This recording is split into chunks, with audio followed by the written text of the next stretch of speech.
போன கவர்மெண்ட் இருக்கும்போதே விஜய்க்கு தனிப்பட்ட முறையிலே இவர் மேல பிரச்சனைலாம் வந்து சென்னையில பொதுக்கூட்டங்கள் பர்மிஷன் இல்லாது இங்கே ஒரு ஸ்டாம்ப் பேட் நடந்திருக்கோம், நாங்க தான் பின்வாங்கிட்டோம் அப்படின்னா அதை ஒரிஜினலா கடுமையான குற்றச்சாட்டு வச்சாரு. அங்க புது கவர்மெண்ட்டை சார் நாங்க என்ன சார் பண்றது, அவங்க சொன்னாங்க நாங்க செஞ்சோம், இப்போ நீங்க சொன்னீங்கன்னா நாங்க பண்றோம், பக்காவா பண்ணித்தரோம் சார். ஒரு ஏவா வேலு மேல லஞ்ச ஒழிப்புத்துறை ரெய்டு போகுது. அப்போ ஒரு சிங்கப்பூர் போற விஷயமும் தெரியுமா தெரியாதா? லஞ்ச ஒழிப்புத்துறைக்கு தெரிஞ்சிருக்கணும்ல. ஒருத்தருக்கு தண்டனை கொடுக்கணும், அதாவது அவர் ஒன்றும் இல்லாமல் ஆக்கணும்னா அந்த போலீஸ் அகாடமி, காவலர் பயிற்சி பள்ளி, இந்த மாதிரி இதில் போடுவாங்க. அது என்ன அறநிலைத்துறை அமைச்சர்லாம் பண்ணுவாங்க. நான் சொல்றேன் அந்த சிஸ்டம்னு. அறநிலைத்துறை அமைச்சர் இவ்வளவு விழிப்போடு இருக்கும் போதே இந்த சிஸ்டத்துல இவ்வளவு அயோக்கியத்தனம் பண்றாங்க. அதுக்கப்புறம் இவன் ரெடி பண்ணி என்ன ஒர்க்குன்னு பார்த்தா அந்த ஒர்க்கு கூட ரெடி பண்ணி கொண்டு வந்து கொடுக்கணும். அரை மணி நேரத்தில் சாத்தியமா? இதுல 100 கோடி ரூபா நிலத்தை 2 கோடி ரூபா கொடுக்குறேன்னா இவ்வளவு ரணகாலத்திலையும் இவ்வளவு பிரச்சனையிலையும். வணக்கம். நம்மோடு இன்று இணைந்திருப்பவர் மூத்த பத்திரிகையாளர் முத்தலிஃப் அவர்கள். வணக்கம் சார். வணக்கம் சார். அருண் ஐபிஎஸ் அவர்கள் இடமாற்றம் பண்ணியிருக்காங்க, வேற ஒரு இதுக்கு மாற்றிருக்காங்க. ஏற்கனவே அவர் மேலே குற்றச்சாட்டு வச்சுட்டே இருந்தாங்க நிறைய பேர். திமுக சார்பாக அவர் நிலைப்பாடு எடுப்பார், தாவேக்காவுக்கு இது பெரிய ஆபத்து அப்படின்லாம் சொல்லிட்டே இருந்தாங்க. உண்மையிலே அங்கே என்ன நடந்துச்சு சார்? என்ன பொதுவாக ஐபிஎஸ் அதிகாரிகள் மீடியாவோட ஃப்ரெண்ட்லியாக இருப்பாங்க. ஒரு அரசாங்கத்துக்கு செய்கிற வேலையை செய்வாங்க. உணர்வாக போயிட்டான்ற சந்தேகம் அவங்களுக்கு இருக்குது. இப்போ அடுத்து அவங்க மகேஸ்வரி கொண்டு வந்திருக்காங்க. ஐஜி அந்தஸ்தில் இருக்கவங்களும் இப்போ டவுன் கிரேட் பண்ணியிருக்காங்க, அடிஷ்னல் சார்ஜ் பார்த்துக்கிட்டோம். இப்போ அவங்க எப்படி செயல்பட போகிறாங்கன்னு இனிமேல் தான் தெரியும். அதனால் அவர் மாற்றப்பட்டதுக்கு இந்த மாதிரி காரணம் இருக்குன்னு நான் யோசிக்கிறேன். வெளியவும் கிட்டத்தட்ட அந்த மாதிரி தான் சொல்லிட்டு இருக்கிறாங்க. அவர் இப்போ லஞ்சம் சார்ந்து இவங்க இந்த மாதிரியான நடவடிக்கைகள் எடுக்கும்போதே தொடர்ந்து அவர் அறநிலையத்துறை அமைச்சர் மீதும் பெரிய குற்றச்சாட்டுகள்லாம் வச்சுக்கிட்டே இருக்கிறாங்க. 100 கோடி அது என்ன அறநிலைத்துறை அமைச்சர்னாங்க பண்ணுவாங்க. நான் சொல்றேன் அந்த சிஸ்டம்னு. அறநிலைத்துறை அமைச்சர் இவ்வளவு விழிப்போடு இருக்கும் போதே இந்த சிஸ்டத்துல இவ்வளவு அயோக்கியத்தனம் பண்றாங்க. அப்ப பாத்துங்க இவங்க இன்னும் வரைக்கும் எப்படி இருக்காங்க. ஒருத்தர் பட்டா மாத்துறதுக்கு 10,000 ரூபாய் கேட்கறான். சார் பதிவாளர் ஒருத்தன் வீட்டுக்கே போய் வாங்குறான். அந்த இவங்க விழிப்புணர்வு லஞ்ச ஒழிப்புத்துறைக்கு சொன்னோன்னா கையும் களமா பிடிச்சிட்டாங்க. அப்ப இவ்வளவு ரணகாலத்திலயும் அவன் குதூகலமாகறான் பாருங்க. கார்பரேஷன்ல ஒரு குமரகுருபரன் இருக்கிற டைம்ல ஒரு 8-9 டெண்டர் இந்த ஆட்சி வந்த உடனே ரத்து பண்ணுறாங்க, முறைகேடான டெண்டர் அப்படின்னு. சில இதை இந்த இதுக்கு கூடுதல் இது போட்டிருக்காங்க, சில டெண்டர்லாம் ரத்து பண்ணுறாங்க. இந்த கவர்மெண்ட் மாறி இருக்குது, மைண்டு வேற அப்படின்னு பார்த்துட்டு நம்ம கம்னு இருப்போன்னு கூட இருக்குல்ல. இப்போ கார்பரேஷனில் ஒரு டெண்டர் போட்டாங்க, ஒரு 5-6 டெண்டர், எல்லாம் 5 லட்சம் 10 லட்சம், சின்ன ஷார்ட் டெண்டர் மாதிரி. அதுக்கு டெண்டர் டைம் 1/2 மணி நேரம். எப்படி 1/2 மணி நேரத்தில் ஒருத்தன் முதல்ல விஷயமே தெரியாது அவனுக்கு, 1/2 மணி நேரத்தில் டெண்டர் கோரி இருக்காங்கன்னு கூட தெரியாது. அதுக்கப்புறம் இவன் ரெடி பண்ணி என்ன ஒர்க்குன்னு பார்த்தா அந்த ஒர்க்கு கூட ரெடி பண்ணி கொண்டு வந்து கொடுக்கணும். 1/2 மணி நேரத்தில் சாத்தியமா? 6 மணி நேரம் கொடுத்தா கூட சாத்தியம் இல்லை. அப்போ இந்த 1/2 மணி நேரத்தில் டெண்டர் செட் பண்ணுறாங்கன்னா தனக்கு வேண்டிய டெண்டர் தார உள்ள கொண்டு வரணுன்ற அயோக்கியத்தனம் தானே அதுக்கு பின்னாடி இருக்கு. பிரச்சனை பெருசாக வெடிக்குது. அறப்போர் இயக்கம் சொல்கிறாங்க, உடனே நடவடிக்கை, அந்த டெண்டர் கேன்சலு, 2 பேரை சஸ்பெண்ட் பண்ணுறாங்க. அறநிலைத்துறை அமைச்சர் சொல்றீங்களே, அவரு இந்த மாதிரி கண்காணிச்சுட்டு பண்ணிக்கிட்டு இருக்காரு.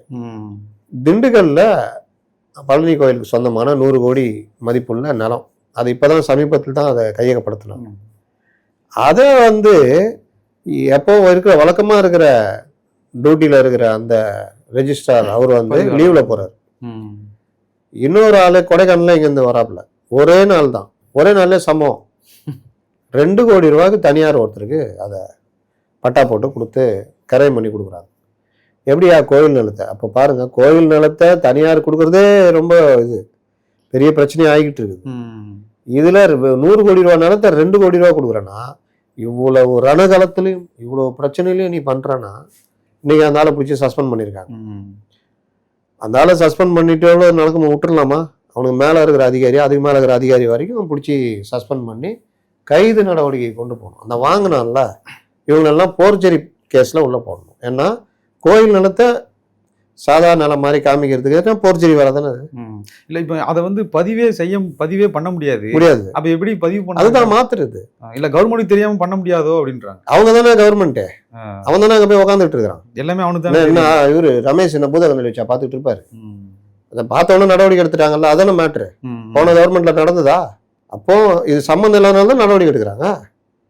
போர்ஜரி, இந்த நிலத்தை டக்குன்னு மாத்துறது, இதை வந்து சாதாரண தனியார் நிலன்ற மாதிரி மாற்றி எவன் பேர்லையாவது இருக்கிற மாதிரி காமிச்சு அதை வந்து இன்னொருத்தருக்கு கரையம் பண்ணுறது. இந்த அயோக்கியத்தனம் 100 கோடி ரூபா 2 கோடி ரூபானா இவன் எவ்வளோ வாங்கியிருப்பான்? இவன் மட்டுமா வாங்கியிருப்பான்? எத்தனை அதிகாரி மேலே யாராவது சம்மந்தப்பட்டவங்க எல்லாம் விசாரணை நடத்தி லஞ்ச ஒழிப்பு துறைகளை வழக்கு பதிவு பண்ணி ஈடியை வந்து உள்ள விடணும். எல்லாம் பண்ணாதான் பயம் வரும். ஈடி ஒரு 10 பேரை தூக்கி உள்ள போட்டாங்கன்னா பயம் வரும். ஏன்னா இதெல்லாம் மணி லாண்டரி, சொத்து கித்துலாம் முடக்கிடுவாங்க வந்தா.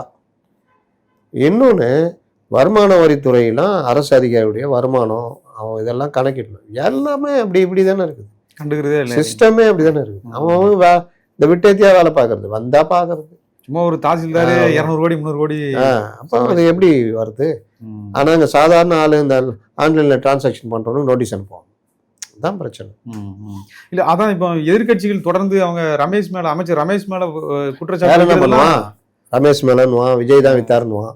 விஜய் வந்து திண்டுக்கல் சார் பதிவாளர் அலுவலகத்துக்கு வந்து உக்காந்து பத்திரத்தை கிரைம் பண்ணி கொடுத்தாருன்னுவான். இவங்களுக்கு வேற என்ன, வேற வயிற்றுச்சல்ல இருக்காங்க. நீ குற்றச்சாட்டு வை, நியாயமா வை, பாராட்டலாம். இன்னைக்கு கூட இப்போ மின்வெட்டுன்னு போட்டிருக்காங்க. நான் மின்துறை அமைச்சருக்கு அனுப்பிச்சி விட்டேன், பாருங்க சார், கொஞ்சம் சென்னையிலே கூட இருக்குது, கொஞ்சம் பார்த்து பண்ணுங்க, ஆட்சி கெட்ட பேர் வரும்னு அனுப்புகிறோம். அப்போ இதுதான் இந்த கவர்மெண்ட்டுக்கு நம்ம செய்ய வேண்டியது. பார்த்துக்குங்க, ரொம்ப ஜாஸ்தியாகுது, கெட்ட பேர் ஆகும், சரி பண்ணுங்க. ஏன்னா பல சதிகள் நடந்துகிட்டு இருக்குது, கெட்ட பேர் வரத்துக்குன்னே கூட பண்ணுறாங்க சதிகள். அதெல்லாம் தடுக்கணும். நீ க்ளீன் கவர்மெண்ட் நான் கொண்டு போகணும்னு நினைக்கிற டைமில் இந்த மாதிரி எவனா பத்திரப்பதிவு பண்ணுவானா? இப்போ அதிகாரி மாட்டிட்டான்ல, இதுல எங்க அமைச்சருக்கு சம்பந்தம் இருக்குது? அமைச்சர் தான் நடவடிக்கை எடுக்கிறான்ல. அதே மாதிரி தாவேகா வக்கீல் ஒருத்தன் ஒரு பொண்ணுக்கு பயங்கர டார்ச்சர்லாம் பண்ணியிருக்கான், குழந்தைய ரொம்ப கொடுமைப்படுத்தியிருக்கான். உடனே அவன் கனிமொழிலாம் பொங்கிட்டாங்க. அவங்க காலத்திலலாம் அப்படியே உடனே இப்படி கேள்விப்பட்ட உடனே நடவடிக்கை இல்லை. இடுப்பு கிள்ன அந்த திமுககாரனும் ஒன்றுமே பண்ணல. அந்த அம்மாவை தான் வாபஸ் வாங்க சொன்னாங்க வழக்கை, அந்த எஸ்ஐ அம்மாவை, அந்த கில்லப்பட்ட பெண்மணியை தான் வழக்கை வாபஸ் வாங்க வச்சாங்க. அப்போ இந்த பையன் மேலே என்ன நடவடிக்கை எடுக்கிறீர்களா? அவனை கட்சியை விட்டு தூக்கிட்டு நடவடிக்கை எடுத்துட்டாங்க. போக்சோ கீழே வழக்கு பதிவு பண்ணி கட்சியை விட்டு நீக்கியாச்சு. இதில் வந்து இந்த கட்சியில் எப்படின்னா, பொதுச் செயலாளர் புஷி ஆனந்த் நீக்கிறதுலாம் கிடையாது. அந்தந்த மாவட்ட செயலாளர்கிட்டே அந்த பவர் இருக்குது, உடனே நீக்கிறான். அவர் அமைச்சர் வேற, ராஜ்குமார் அமைச்சருக்கு நெருக்கமான ஆள். அதனால்தான் நடவடிக்கை எடுக்கலன்னு கட்சியை விட்டு தூக்கியாச்சு, போக்சோவில் அரெஸ்ட் பண்ணியாச்சு. வேற என்ன வேணும்? இன்னும் அப்படி பொசுக்கு நடவடிக்கை தான் நாங்கள் எப்படி அரசியல் பண்ணுறது அப்படின்றதான் இப்போ இவங்க நிலைமை. சரி, உங்களுடைய கருத்துக்களை மிக தெளிவாக முடிச்சுக்கிறோம். நன்றி.